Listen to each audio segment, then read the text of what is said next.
Hello everyone. जैसा कि आप लोग को पता है कि पिछले 2 दिनों से मैं दार्जिलिंग में हूँ। यहाँ का जो वातावरण है वो बेहतरीन है।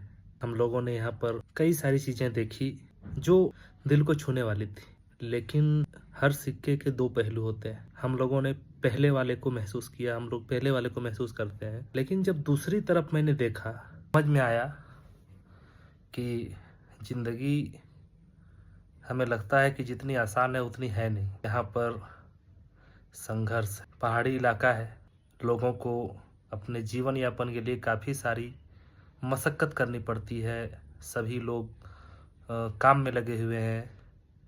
अगर हम रोज़गार की बात करें तो प्रायः लोग यहाँ पर या तो बिजनेस कर रहे हैं, और बिजनेस भी क्या चीज़ का, ट्रैवलिंग एजेंसी खोल के बैठे हुए हैं, या फिर छोटा मोटा दुकान रेस्टोरेंट वगैरह ये सब। क्योंकि यहाँ कमाई का जो मुख्य ज़रिया है वो है, जो यहाँ लोग आते हैं घूमने, उनके बदौलत इनका घर चलता है। यहाँ पर हमने देखा सभी, चाहे वो महिलाएं हों, चाहे वो लड़कियां हों, चाहे वो बच्चे हों, सभी काम में लगे हुए हैं। किसी न किसी तरीके से उन्हें दो चार पैसा कमाना है ताकि वो अपना जीवन यापन सही ढंग से कर सके। पहाड़ी इलाका है, आप समझ ही सकते हैं। यहाँ के जो खाने के मुख्य व्यंजन के बारे में अगर हम बात करें तो यहाँ का मोमो और थुम्पा, ये दोनों बहुत ही ट्रेडिशनल डिश कहा जाता है यहाँ पर। और वाकई मोमोस यहाँ का बहुत बेहतरीन है।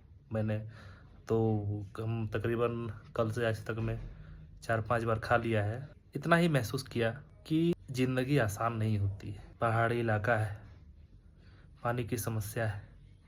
लोगों को लाइन में रखकर टैंकर से जो पानी आता है या फिर जो पाइपलाइन से पानी आता है, उनमें पंक्तियों में कतार बनकर जो खड़े होकर पानी ले रहे थे उनको देखा। पहाड़ियों का जो जीवन जीने का तरीका है वो देखा। ठंड थी, वाकई ठंड है यहाँ पर। अभी भले मैं शर्ट पहन के बैठा हुआ हूँ, लेकिन आप देखेंगे तो मैं कंबल ओढ़ा हुआ हूँ। और शायद ये बहुत ही जगह अच्छा है, आना चाहिए, एक बार तो घूमना ही चाहिए। खाने पीने की चीज़ें थोड़ी आपको महंगी लग सकती है, लेकिन आप उसके पीछे का जो कारण है वो अगर समझेंगे तो आपको लगे नहीं, ये बहुत ज़्यादा कुछ नहीं है।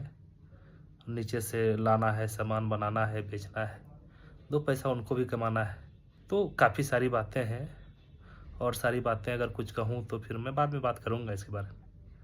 चलिए फिर मिलते हैं। Thank you.